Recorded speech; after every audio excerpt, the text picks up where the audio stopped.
The story of the UK is an economy that has got real momentum. What is broken can be repaired. What is ruined can be rebuilt. UK inflation is becoming much more homegrown. We have huge potential as an economy in the UK. This is a time to tell Israel there is a path to peace. Our plan for the British economy is working, but the work is not done. You're listening to Bloomberg UK Politics. I'm Yuan Potts. And I'm Caroline Hepker. Welcome to the programme. Caroline, I want to start the show with a number today, 745,000. Now, I reckon that's one of the most significant numbers in politics this year. That was the revised estimate for net migration to the UK in 2022. That was released last month. You remember the headlines, many headlines and much discussion. And it was, by some distance, the highest number ever recorded. Having said that, the net migration numbers did start to decline this year. The provisional figure for the year to June is actually 672. India, Nigeria, China and Pakistan are the top origin countries of people coming to the UK, which I was sort of quite surprised to read, which is why I mention it. And today we want to explore a bit around these issues and immigration, a debate which has never really been far from the headlines. Yeah, of course, Rishi Sunak started this off by stopping the boats, one of his top 5 pledges at the beginning of the year. So he decided to frame his year with immigration being one of the key issues. And it's never really been out of the headlines, has it? It's been something which has been in and out of the headlines really throughout the year. Yeah, the year, but also probably the last 40 years. I mean, immigration is, often seen as this kind of central issue around even the whole idea of the nation state. Yeah, I was looking at some of the polling actually, and as long as we've been asking that question, which, as you say, goes back decades rather than years, people have always said there are too many people coming to the UK. Now, the proportion of people who say that there are too many people goes up and down a lot. It doesn't really seem to correlate with the actual numbers coming, which I think is quite interesting as well.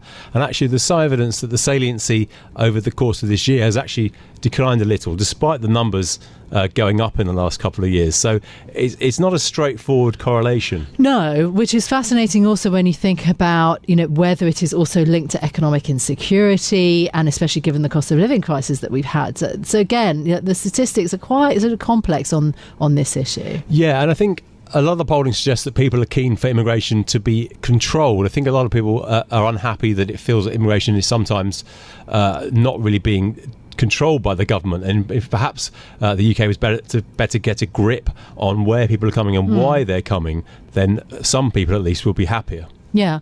Well, look, leaders from across the political spectrum have been grappling with this issue for decades. Here's a reminder of what some have said. Net migration needs to come down radically, from hundreds of thousands a year to just tens of thousands.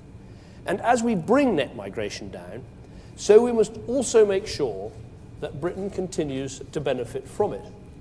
It's 6 months. You can't say anything about the immigrants because you're saying that you're but all these Eastern Europeans what are coming in. Everything. She's just a sort of bigoted woman. The British people deserve to know which party is serious about stopping the invasion on our southern coast. I think people will start to make the connection that the reason there's a housing crisis is mass immigration. The reason they can't get a GP appointment is mass immigration. The reason their lives are more miserable than they were 10 years ago, their quality of life is diminishing, is because of the population crisis and explosion. So that was David Cameron there talking about immigration. There was also Gordon Brown, Suella Braverman, coming to more recent times, and then also Nigel Farage, of course, also fairly central, with his leadership around UKIP on this issue also.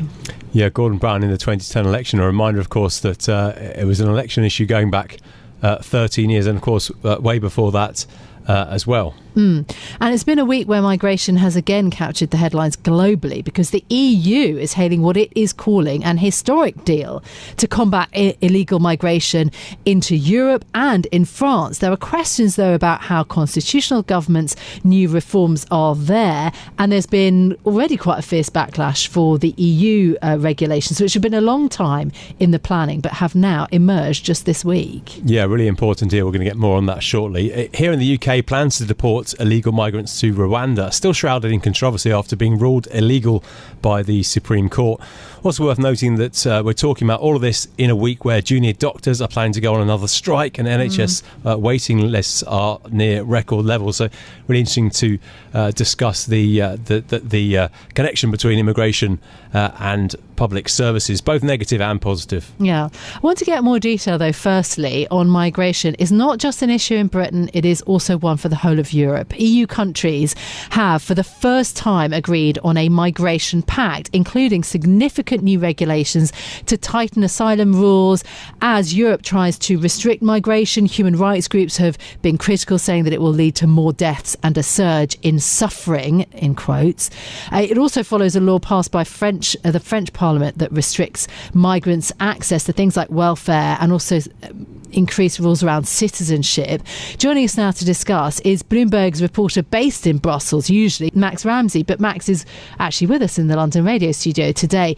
Really good to see you, Max. Just firstly, talk us through the Pact on Asylum and Migration. This does seem to be a major new agreement. What does it involve? Yes, and look, this has been a very challenging debate within the EU. They have finally come up with this deal. This is a deal between the member states and the Parliament that's just been agreed this week. There's still some technical work to do, and then it does still need to be formally approved. But really, we've passed the major step, and it's a very wide-ranging package. It includes everything from tightening the borders, border security, introduces new ways of screening, biometric screening of asylum seekers, people arriving at the borders. And, I think what's particularly interesting and has really been the controversial part of this package is what to do in situations of crisis, when countries say they're facing a crisis of migration. It includes measures when a country says this that would include actually being able to redistribute migrants from countries that are receiving more. This would be countries, on the Mediterranean, Italy, France, Greece, to countries, particularly those in Eastern Europe that are receiving fewer migrants. So, really this would ensure that these countries that are struggling with the issue of migration are able to, be eased in the burden of that. And countries that don't want to take, are not willing to accept redistribution of migrants will have to pay. There is this solidarity contribution. So, the EU has really hailed this as a massive step to trying to tackle what is a huge political issue for the bloc. So it seems to me that was the heart of the deal, wasn't it? Is you take migrants, or if you don't want to take migrants, you take the cash. Because, of course, there are a number of countries, Denmark, Hungary, Poland, and others, particularly in the East, who are not keen to have more immigration. How difficult was it to get 27 countries to agree on all of this? And in fact, they didn't manage to get 27 countries to agree on this. Of course, EU decision-making is very, confusing to say the most. But, this decision was done among the EU member states by qualified majority. So, in fact, they did not get 27 unanimous agreements. Poland and Hungary did not agree to this and have been very critical. Of course, Poland now has a new government. So the issue of Poland has been, to some extent, solved. The Tusk government seems to be supportive of this, but Hungary still, Viktor Orban's administration is still against this deal, but they don't need his agreement to pass it. What happens with Hungary will be interesting. It'll be difficult. Viktor Orban is not able to block this in the way that we saw him block, the Ukraine aid discussions. But he can, of course, make things difficult. And he has said, he is not going to take voluntary redistributions and he's not going to pay. Thank you, Max. Max, our Brussels watcher, Max Ramsay, hot-footing it from the Belgian capital.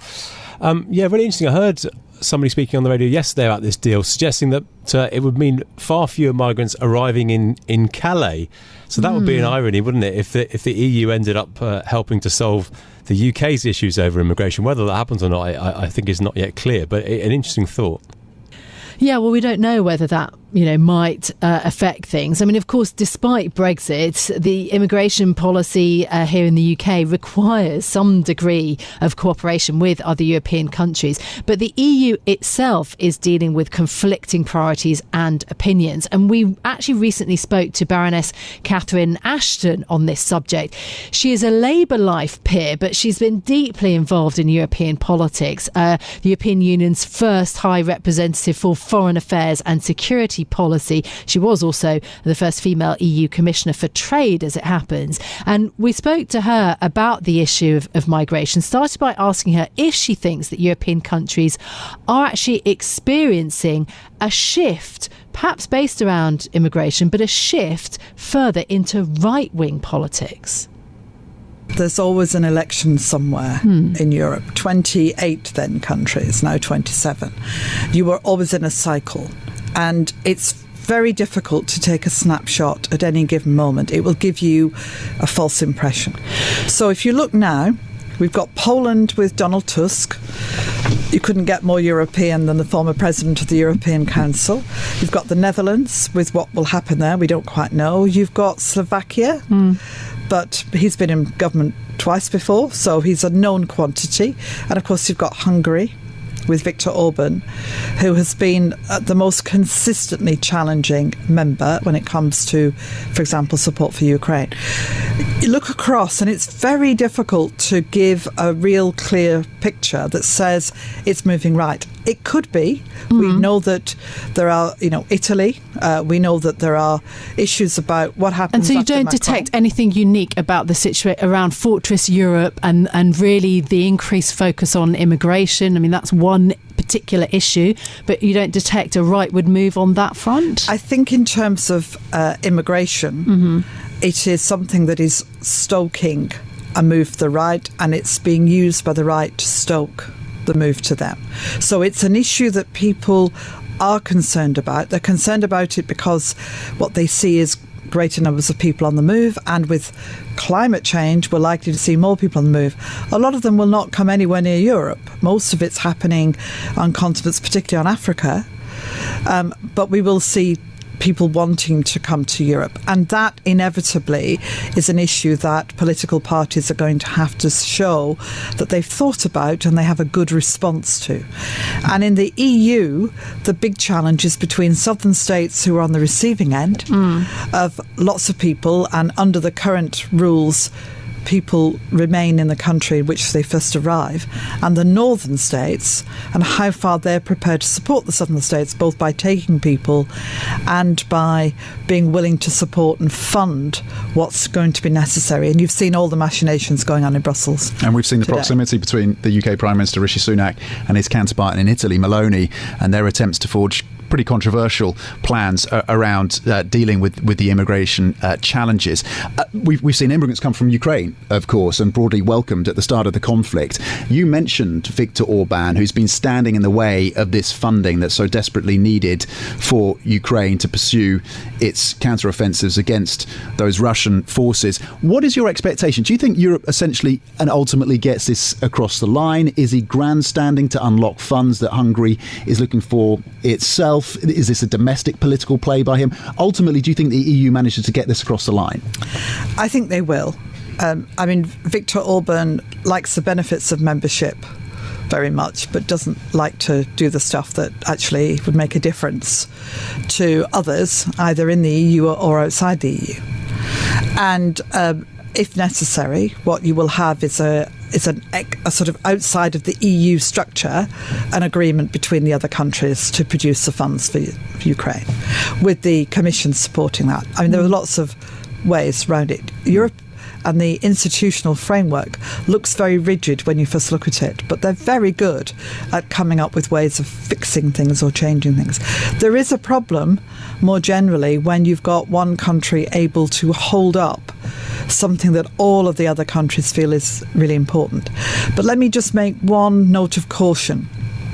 I don't think it's true in this case. But on other issues, sometimes when a country seems to be the only one causing a problem, there are other countries breathing a sigh of relief that they don't have to. So not on this, because I think genuinely this is Viktor Orban and Hungary holding out on their own. But what you sometimes see as one country holding out is actually not quite as simple as that. And briefly, your expectation about the relationship between the UK and Europe in the event that we get a Labour government here in the UK. Do you see a dramatic improvement in that relationship? Not dramatic, but significant. I think there will be, on both sides, if you like, it's an opportunity to kind of have a different conversation, not trapped in the conversations of the past. I think there will be a desire to, on foreign and security policies, have stronger relations. I see David Cameron, by the way, moving in that direction anyway, but I think more so. And I do think economically there'll be an attempt to try and make some of the difficult friction go away and actually find ways to collaborate more effectively. So that was Baroness Catherine Ashton there discussing her thoughts on the inner workings then of EU diplomacy and her views on migration. Of course, this whole issue of migration for the EU, but also for the UK, may also come under growing pressure because of global conflicts, but also climate change, the issue of people being displaced and moving around the world. Is it possible, though, that discussing immigration in all its forms politically, is it possible to do that without causing division, to do it more openly, perhaps more frankly or more sensibly? Joining us now to discuss is Samuel Kasumu, who is former special advisor to Boris Johnson on the Civil Society and Communities Brief. He also served as a member of the Race Disparity Audit Advisory Board under Theresa May when she was Prime Minister. Samuel, welcome to the programme. Hi, thanks for having me. Do you think that the current discourse on immigration has the potential to make people feel like outsiders? You've written a book called The Power of the Outsider that discusses exactly this, identity and the issues around this for society. Yeah, I think it's, the reality is we have always had people from different parts of the world moving around. In fact, part of the reason why we've had many of the successes we've had as a Western world, for want of a better term, is because of the role of migration. Having said that, we know that there are increasing pressures on public services because of things like an aging population, pressures via inflation, housing, etc. And so, there is a way to discuss immigration that focuses on, yes, the benefits and the need, but also the need to have control over how people are moving around. And I think there is a way to have a very mature conversation about this that doesn't necessarily isolate individuals that might feel like, they are outsiders as a result. What I would also say is being an outsider is not necessarily a bad thing. So, you can move somewhere, feel like an outsider, and still feel like you can flourish. Is it, further to that, is there a good way for politicians to broach the issue? Clearly it's something which politicians have been discussing a lot over the past year or two. Are there better ways to discuss the issue? I think what the public want to see is that their politicians have control over immigration and their immigration policy works. And so, the average citizen in a place like Britain, and I would argue in the US and other developed countries, just want to see that, there is some kind of intentionality around how people are coming in and out of their country. And I think that is a very reasonable expectation. And so politicians very often find themselves in a position where perhaps they're not as in control as they should be or could be for various reasons. And so they choose to dial up the rhetoric to compensate for their failures. And so we've seen that very often in the UK, where a politician will overpromise and will borderline demonise folks who choose to migrate to Britain for a better life or to add value to our country. And what they're really trying to do is mask the fact that a lot of their promises have not been delivered on. So, for example, David Cameron, when he became Prime Minister, promised to reduce net migration to tens of thousands, and clearly he was not successful in achieving that. And various Home Secretaries have had similar promises not delivered on. And so, the challenge for a lot of politicians is, well, if I can't deliver, how else can I demonstrate that I can understand the sentiment amongst many citizens? And then they choose to ramp up the rhetoric as a result. I mean, surely that is what is happening with Rishi Sunak, given that we gave the statistics at the start of the programme about net migration, reaching very high levels, and the sort of emphasis on increasingly difficult policies, ones that have been rejected in the courts, like the Rwanda bill. That's surely the point at which we are in, even more acutely now. Yeah, I mean, the reality is the main reason why the migration figures are so high, and I think over 1 million people arriving on the shores of any country could reasonably be qualified as mass migration. But the reason why the figures are so high are because of political choices. We chose, rightly or wrongly, to welcome folks from Ukraine because of the war. We chose to bring folks from Hong Kong because of the tensions over there with China. We chose to have a points-based system and a shortage occupation list that was very relaxed, that allowed folks to come to fill some of our jobs in health and social care. These were all political choices, arguably based on need, but nonetheless, they were choices. The vast majority of the people that arrive legally. And so the tension that we have now is the realities of need versus the realities of the feelings of fear and insecurity because of some of the wider challenges that our economies has had. And so, Rwanda is a case in point. It's very heavy on the rhetoric, and, even if people could legally be sent to Rwanda, the volumes would be nowhere near as high as needed to really make a dent on our net migration figures. And so, again, this is the tension between rhetoric and reality. And they're two different... They're two different sets of figures, aren't they? One is for people coming in legally to the country, perhaps to work or other things, and the other is for asylum seekers, or what some call illegal migrants. I want to ask you, though, you were the most senior black advisor in Boris Johnson's government in 2021. So I'm really interested to understand if it's fair to talk about issues like race playing a part in forming opinions around immigration. I don't think so, because we have a Prime Minister of Asian heritage. The last, I think, 3 or 4 Home Secretaries have been black or Asian. The most we've had under Boris Johnson, the most diverse cabinet in British history. And so the fears around immigration, certainly in the British context, to a large extent, is around the economic pressures that people are experiencing, and maybe the ease in trying to identify immigration as the key factor driving how people think or feel.